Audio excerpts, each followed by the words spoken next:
Coming up on this edition of Out of the Blue from Middle Tennessee State University, we're celebrating the 50th anniversary of MTSU's Honors College, which provides an Ivy League experience at a major public university. Honors Dean John Weil is here to tell us how they're marking the occasion. We highlight the Department of Art and Design in the College of Liberal Arts, where students are gaining practical experience on a diverse range of platforms. Department Chair Jimmy Mumford joins us to talk about the work of his students and faculty colleagues. And we welcome the new president of the MTSU Student Government Association, Makai Mosby, who shares his priorities for the upcoming school year and how he chose to become True Blue. I'm Andrew Oppmann, and this is Out of the Blue.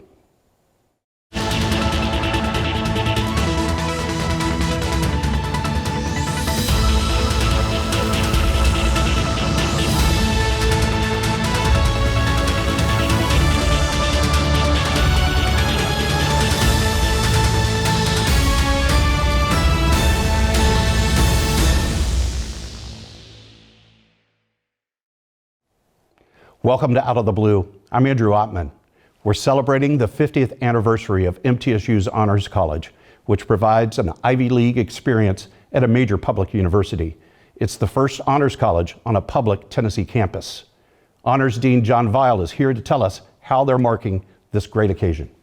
John, welcome back to Out of the Blue. Good to be here. It's always great having you on the show. Thank you. And it's always great when we have something fantastic to talk about, which is the 50th anniversary of the MTSU Honors College. You've got to be very proud to be the dean at this time. I am. Talk to people about what the Honors College is in the landscape of the university. What do we offer?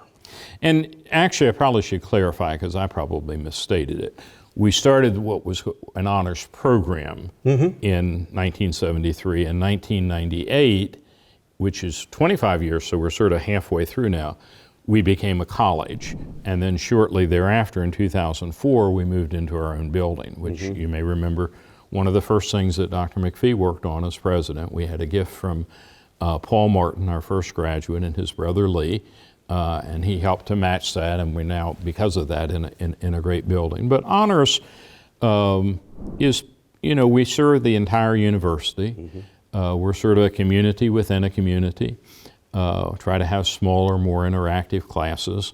And then we work really closely with students on trying to get them national and international scholarships, and also helping them get admitted to graduate or professional schools. Now, I'm very proud of the community that you form in honors. And you mentioned the small classrooms, the excitement that the professors that you select to be among the Honors College faculty are all of our faculty, of course, are engaging, but there's something very special about that atmosphere of the smaller classes and the topics that maybe go a little bit deeper. But there's also this amazing building. You mentioned Paul Martin's, and it's a symbol of the college. So describe that, the bell tower, the ivy, the whole aesthetic of the Honors College. And again, I wish I could take more credit than I can. I mean, the building was there when I became dean back in 2008. But it's a magnificent building. We have on the first floor, there's a place with a fireplace and couches and whatever people can, read their newspaper and study. And then there's another study area on the second floor. The bell tower is one of the most, a lot of colleges have bell towers, but I believe we're the first one to have one on this campus. And we ring that every time someone finishes a thesis. And we do about 80 to 100 now a year. And within the last year or so, a woman came by the college with her daughter, and she said, "You won't remember us." She said, "But we came here 4 years ago, and you took us into this room and told us about the ringing of the bells." And she said, "My daughter decided then and there that she was going to complete an honors thesis." And she had. And ring that bell. Yeah, and ring the bell. Wow. Exactly. So that's, even during COVID, when we sometimes had to do our defenses online, we'd always say, don't forget to come by and let us ring the bell, take your picture, that sort of thing. You mentioned James Buchanan. Let's take a second and talk about the role that the Buchanan family and James Buchanan himself has played at MTSU through the Honors College. And I should have written down, and I have not, although it's in a book that I have coming out not too long from now. A subtle book plug. Yeah, I well, like this. exactly. I like this, but let's continue on Mr. Buchanan. In any event, James Buchanan was a grandson of a governor of Tennessee. Came here and got a degree. Rural Rutherford County. Rural Rutherford County, near Christiana, maybe. I'm not positive about that.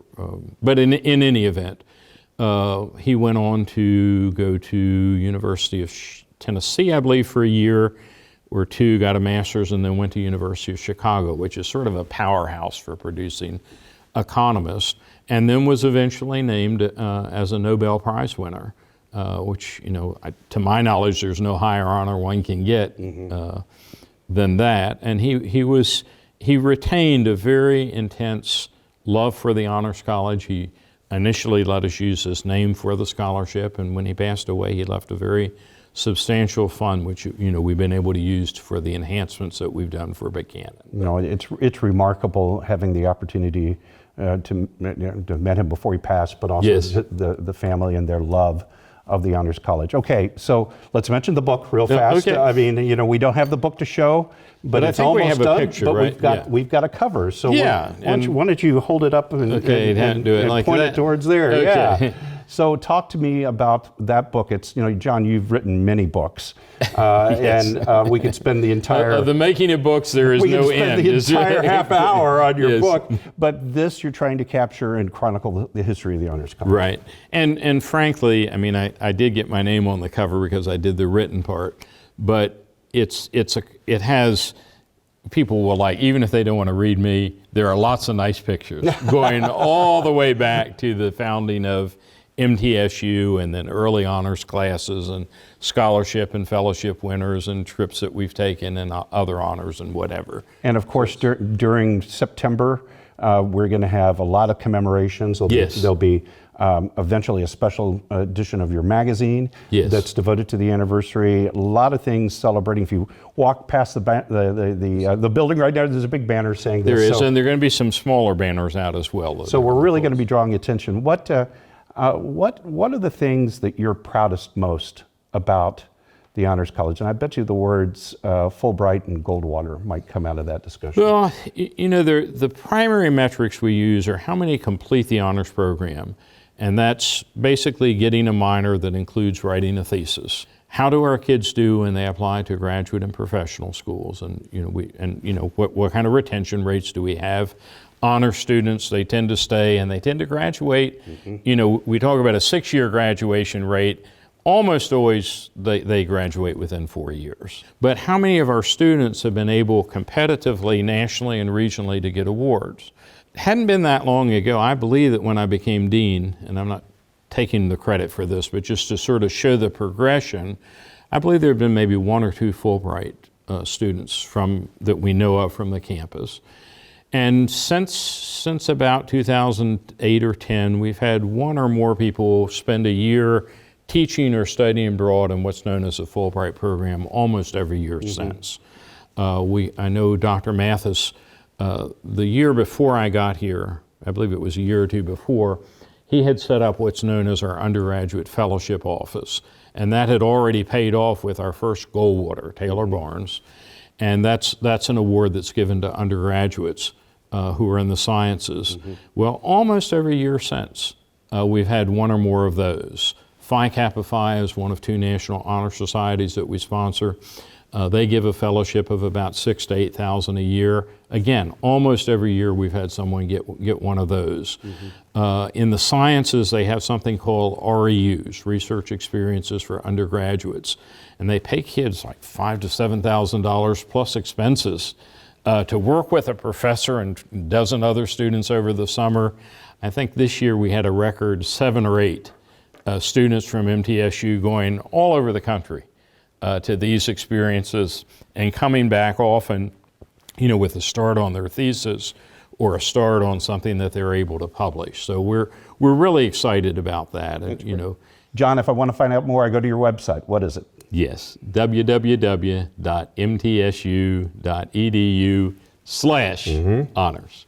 And it'll have all different sections about staff members and scholarships and all the like. And we'll be right back.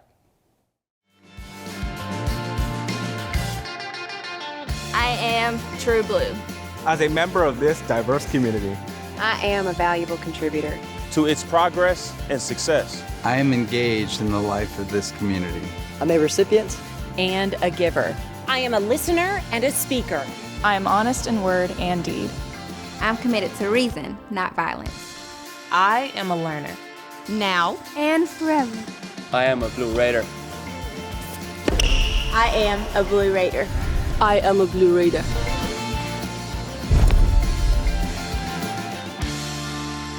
True Blue. Do you want more from your college experience? At Middle Tennessee State University, that's exactly what you get. More majors, more opportunities, more guaranteed scholarships. Up to $32,000 over 4 years. MTSU, Tennessee's University of Opportunities. The Jennings A. Jones College of Business at Middle Tennessee State University is the #1 producer of business talent in the greater Nashville area. Our nationally ranked programs and state-of-the-art facilities offer a world-class education at an affordable price. The exclusive partnership of Jones College with Dale Carnegie Training Worldwide equips our graduates with the soft skills they need to succeed. Jones College of Business. It delivers an education for the real world. So many men and women that have served that expected to be able to have their tuition or certain assistance being given to them, and that money evaporated. With the establishment of the general fund is to make sure that all those men and women can get through MTSU and pursue what they thought they could do when they came on back. We're extremely proud that the Predators have identified the need to help make this fund one of the best at our university for our veterans. Welcome back to Out of the Blue. I'm Andrew Ottman. The Department of Art and Design and the College of Liberal Arts offers students practical experience on a diverse range of platforms and how to use the latest in digital technology. Department Chair Jimmy Mumford joins us to talk about the work of his students and faculty colleagues. Jimmy, welcome to Out of the Blue. Thank you for having me. Glad to have you on the program. First time. You've been on campus for about a year. So let's give viewers the first story. Talk about your department, Art and Design, and what you try to achieve and deliver to students. So in the Department of Art and Design, if you talk about the faculty and staff, we have 30 total people. Mm-hmm. We have a number of degrees, which range from BFA, which is Bachelor of Fine Arts, BA, which is a Bachelor of Arts, and a BS degree. So those degrees are graphic design studio, there's an illustration through graphic design, there's also interaction. We also have art education and visual arts. So those are the degrees that we have in the Department of Art and Design. Wonderful. And you're over in the Todd building. I visit there quite frequently. I believe you are among many who maintain the Todd Art Gallery, which is a pride point for the university. Is that true? That's true. You know, the Todd Art Gallery is used for a number of activities. Primarily, of course, we do a great job with the community. Mm-hmm. So we also give students an opportunity to show their work. Mm-hmm. We have the Saturday at Todd's that occurs every other Saturday with a number of events from drawing to teaching the community ceramics. There's tie-dye t-shirts, there's marbling. So those are some of the things that we do with the Saturdays at Todd. And I'm struck when I visit Todd and I see the work of your department is the diversity of not only the work that's put forward, but also the faculty and the students. You've got to be proud of everything you're putting forth and the people who are helping you do this. I am. That's one of the strengths of the department is the diversity not only among the students, but among the faculty and the diverse disciplines that everyone offers. Of course, myself, I'm a graphic designer, I'm a practitioner. You have a lot of artists, of course, in the department who not only just teach, but they're practitioners in their field. So they give students real world experience. Mm-hmm. One of the things that's to our strength as well is that we like to keep up with what's current. So as you know, graphic design is always evolving, or arts is always evolving. So we have to involve with the trends and everything and make sure we keep up so that when we're teaching students, when they leave here, we're keeping them current with industry standards. And that means the latest in technology, but also the basics behind the technology, correct? All of the ways that you can express yourself. That's correct. So you talk about technology, there is the Adobe Creative Suite, that can range anywhere from Adobe Illustrator to Adobe Photoshop. And now, of course, with the evolution of AI, which are being introduced into the software, it's giving students a different way to express themselves and to do things. So we have to make sure that we stay on top of those and know how to teach our students those nuances every time something happens or change in the software. Well, let me ask you about yourself, because you mentioned you're a practitioner. And talk about the work that you do to keep current in the field and contribute to things outside of the university. Okay, so I teach graphic design, and of course I'm always in the field. So I have clients. People call up all the time wanting a variety of things, from posters to logos to websites. So instead of me actually reading a book and standing in front of class trying to teach the students what I read in the book, I can teach them what I know that's going to work, because the experience is the best teacher. So thank you for sending us some examples of your student work. Can you talk through them as we're showing it to our audience on television? So the work that we have, or the courses that we teach a variety of courses. So some of the work may be graphic design. It also may be illustration. There's sculpture, there's ceramics, there's drawing, and there's also painting. Wonderful, wonderful, and we appreciate being able to showcase the work of those students. Talk to me about what I need to do as a prospective student to prepare myself to be part of your department. Are there things in high school or work I should be bringing to you and doing before I apply? Or Sometimes it can depend. Of course, it can depend on your interests. So if you are interested in illustration, then of course what we will be looking for will be illustration work. If you're interested in graphic design, then we want to see the posters, we want to see those logos, we want to see those newsletters. If you're interested in painting, then we want to see the painting that you've done in oil, painting that you created in acrylic. So all these things become important. We also have a number of scholarships that we offer students throughout the year. So the portfolio becomes even more critical because it allows us to look at your work, examine it, and see which scholarship appropriately applies to what you're applying for. Wonderful. We mentioned that you've been here for about a year. Talk about your impressions on campus and the department. Has it been I hope it's been a good first year, and I hope you're looking for a even better second year. It's been a great first year. The thing about what I enjoy about the department is the diversity of faculty and the diversity of skill set. One of the things that we're always trying to teach the students is you have to be able to understand that there's a difference between one who looks and one who sees. So how can you show me something in a different way? So for instance, I can take this sheet of paper and turn it into origami. Or I can also take this sheet of paper, and if I tape it, if I'm a homeless person, I'm using it to cover myself. So how can you force me to see something different? Critical thinking, of course, is important in graphic design. Many people think art, they think that you just sit outside and draw and paint. Well, that may be partly true, but what you're drawing or what you're painting, or do you understand what you're doing, is what people are looking for. Wow.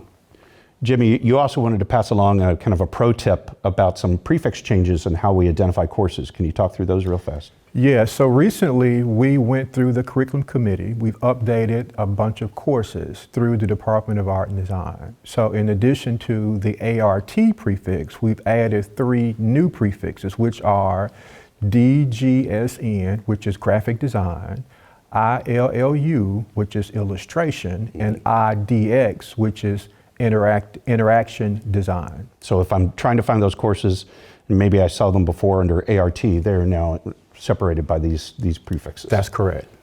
Professor, if I want to find out more information about your program, where do I go? If you want to find out more information, you can go to mtsu.edu/art. Well, Professor Jimmy Mumford of the Department of Art and Design in the College of Liberal Arts, thank you so much for joining us on Out of the Blue. Thank you for having me. And we'll be right back. We do it. The stars come to Middle Tennessee State University, and students come here to become stars, no matter what they pursue. We do it. We're the only college of media and entertainment in the world, just outside the heart of Nashville. Look, mic check, 1, 2, everybody listen. When you do it like this, ain't no competition. I'm talking B.I.G., VIP. Treat them like a front row seat and make them pay attention. If I shoot for the 3, then I ain't never missing. Cranking up the degrees like I was in the kitchen. Can't lose, got too much to prove. And when you do it all, it get too hard to do it. Our curriculum and facilities are cutting edge, and our relationships with industry leaders give students an edge over the competition. Check it out! You can get real-world experience with degrees in recording industry, media arts, journalism and strategic media, and more. Media and entertainment at Middle Tennessee State University. Learn to shine.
Welcome back to Out of the Blue. I'm Andrew Ottman. The new president of the MTSU Student Government Association, Makai Mosby, joins us to talk about his priority for the upcoming school year, including his goal to increase the visibility of his organization. And he also shares with us how he chose to become True Blue. Mr. President, welcome to Out of the Blue. Thank you for having me. We're always honored to have the new SGA president come on the program and talk about what the new year is going to hold for them and their priorities for the student body. I have to tell you, I've been following you on social media. You have been extremely busy this summer. Wow. So before we start talking about all the things ahead, let's talk about the summer. You've had to learn about a lot of things on campus and learn about how things operate. But also, you've been going back and forth from here to Memphis, and you've got some pretty outstanding things that you do in the community in Memphis. And talk a little bit about that. So thank you again for having me on the show. I want to start off by saying that. But I am a church boy. I grew up in church, so I travel home often to speak at youth days and youth conferences back home. One thing I have had the pleasure of doing this year was travel to my high school and actually welcome the newest class of Blue Raiders that are coming to school. Wow. And so that was signing day that I think you saw, where I was able to go and welcome them and give them that first class welcome on behalf of everybody here at MTSU. And I absolutely love traveling home. I'm a home person, I'm a family person, and every opportunity that I have to go home, I'm going to take it. I'm going to take it. You're burning up that interstate Absolutely. between here and there. I am. But here you are on campus today, and you're here on campus so much during this summer. And I know you mentioned to me before the program started that you're working so very hard to put SGA in front of the students again. Talk to me about that. I ran the campaign on Campus Unity. That's bridging the gap between student leadership and institutional leadership. That's merging unity between departments. And I simply want students to know the resources that they have on campus. I want students to know that SGA is their voice, and that you should use every resource that you have, including us, when you have issues, when you have good news that you want to share. That SGA is not only just there to address issues or address concerns, but we're there to celebrate with you as well. We're there to, be that friend that all of us needs on campus. And so I really want students to know that SGA is here at both good times and bad times, that you have that unlimited access to your student government. And I'm very proud of the work you've done to be the voice of students, to be the person who's watching out for student interests, and to have that fearless, consistent advocacy for students. Talk to me about the team of student leaders you've got around you, because you've got a very dynamic cabinet and you've got a whole new structure for the Senate. What's that about? So back in July, we attended the American Student Government Association, the cabinet of SGA, composed of a diverse group of students from all classifications that serve to help to make sure that the initiatives of SGA, like homecoming and the different type of student appreciation weeks, that they come into fruition. And so that cabinet is consistently made up of students that share the same goal, that have the same vision for the student body, that are vocal and don't mind being the student leaders for our campus. We've recently restructured our Senate to where it's not by college. We have senator at larges, so we have students that represent all students, so where you're not so confined to only making change for your specific college, that you can do it on a wide variety of students and range of students on our campus. One thing we want to do is increase elections for spring elections for students to join SGA, and one way we found to do that is if we make everybody at large seats. And so we are hoping and we're trusting that this recent change will bring more students to SGA, will bring more people who share the same goals, share the same visions as we do, to bring the mission of student government to fruition. You mentioned all the activities that student government is a part of Homecoming. Homecoming is earlier this year. Homecoming is significantly earlier this year. So you're aiming towards middle of September, towards the I think it's the 23rd, 24th, around that time. Yes, sir. You had to put on the gas, right? Right. And so we had to hit the ground running. We literally had to hit the ground running. The cabinet had to be established by the end of May in order for these different type of programs to welcome our students back so early in the year. With school starting a little bit later and homecoming being moved up, homecoming is 3-4 weeks after school starts. So that means welcome back week has been pushed up. That means Fight Song is the first Friday. Which is a huge event. It's a huge event, and we're looking forward to it. I'm not going to tell you what I'm going to have on because I'm hosting Fight Song. Okay. But it's going to be a surprise. But everything has moved up, and so it's all about how can we start now to prepare our students, equip our students, and equip our student government to be able to support students so early in the semester. That's great. That's great. Let's take a few minutes to talk about you. How did you find MTSU? What led you here? I'm all about transparency, so I'm going to tell you that MTSU caught me by campus, like the campus. I was headed to a different college and university. The first campus tour that I ever had on the college campus was here at this university. Wow. In the sense of home, from the first person I met was my tour guide, gave that impression that you will be at home here. And so it was an easy decision for me. It was an easy decision for my family. I'm close to home from Memphis, so that 3-hour drive is not too bad once when you get used to it. But that's what led me here, the sense of community, the sense of home, and just that sensation I got when I visited the campus. Wow, and now you're on our campus tour video. Yes. And now you're a part of that same campus tour experience, telling your story about why MTSU, why they should come to campus.